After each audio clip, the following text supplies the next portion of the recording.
Hi, I'm Bill Lampton.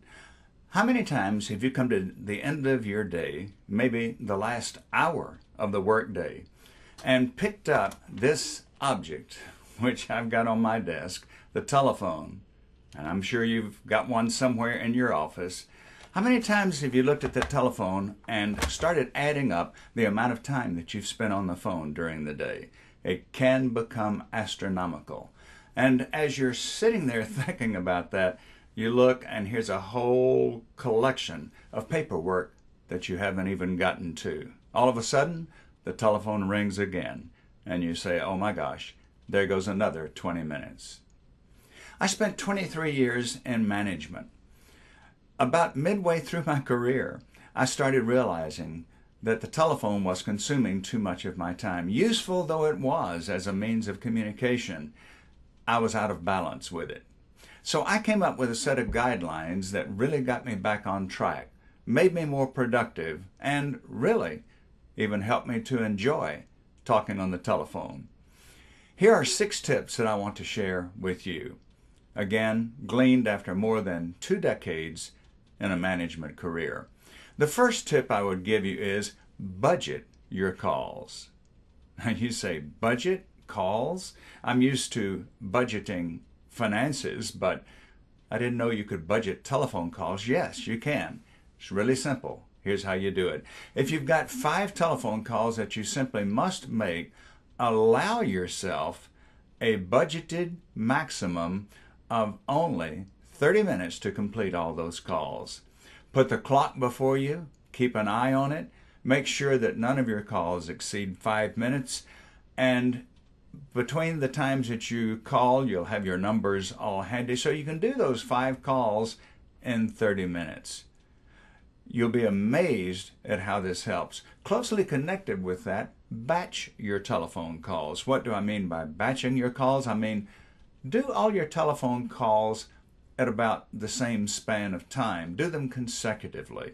One of the habits we have is that we mix in our telephone calls with everything else we have to do. Our meetings, our out-of-the-office appointments, our paperwork, the computer work that we have to do. We bounce back and forth from those to the telephone, and so we're not really quite in a telephone groove. Athletes talk about getting into the zone. Likewise, you can get into something of a telephone mood. The first call is not so easy. The second one is easier. The third you're comfortable with, and by the time you make the 4th call, you're on a roll. Batch those calls together. The third suggestion is rely more on email.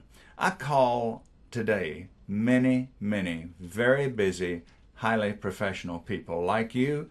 I get their voicemail. I play phone tag. Whenever I can get their email addresses, I can resolve that problem to a great extent. You'll find, as I have, I think, that many people prefer email. It's not an interruption to them because they schedule it when they want to read it and when they want to respond to it. Make a habit of using email as much as you can in place of your telephone conversations. Also, another tip is outline your telephone calls. By outline, it makes sense, doesn't it? I mean, after all, we outline a speech we're going to make. We outline a meeting that we're going to have because we know that we'll stay on track better that way. And again, by outlining, what I mean is not anything elaborate, not like our 7th grade teacher would have had us do, but simply a keyword outline. One of the great advantages of outlining is that you cover everything you intend to in a call, and then you don't have the embarrassment of calling back and saying, you know, when we were on the phone a half an hour ago, here's something I forgot to ask you. That doesn't look as professional as you want to look. So outline your calls. Call people also at the best time for a short conversation. What is that best time? Try 10 minutes before lunch. Try 10 minutes before closing time. Very few people will want an extended conversation then. And then the 6th point, one which has worked for me very well, how do you conclude a phone conversation? How do you get off of a business phone call? really the method is one that's quite reliable. You get to a point where you know you have concluded the business that you wanted to conduct. So summarize it. Jerry, it seems to me that here's what we've agreed on. In 3 or 4 sentences, state what you and Jerry have agreed on. And then courteously say, thank you. I look forward to our next contact.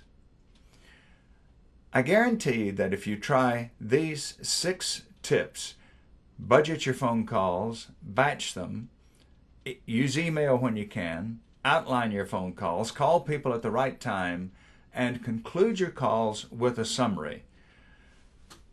You're going to look at the telephone at the end of the day and say, you know, the telephone was a useful instrument for me today. It helped me accomplish a lot. And if you want more of my communication tips and strategies, I invite you to go to my website, www.championshipcommunication.com. On the home page, you'll see a slot where you can put your name and email address to sign up for my free monthly newsletter. Meanwhile, have a great time spending less time on the phone. I'm Bill Lampton.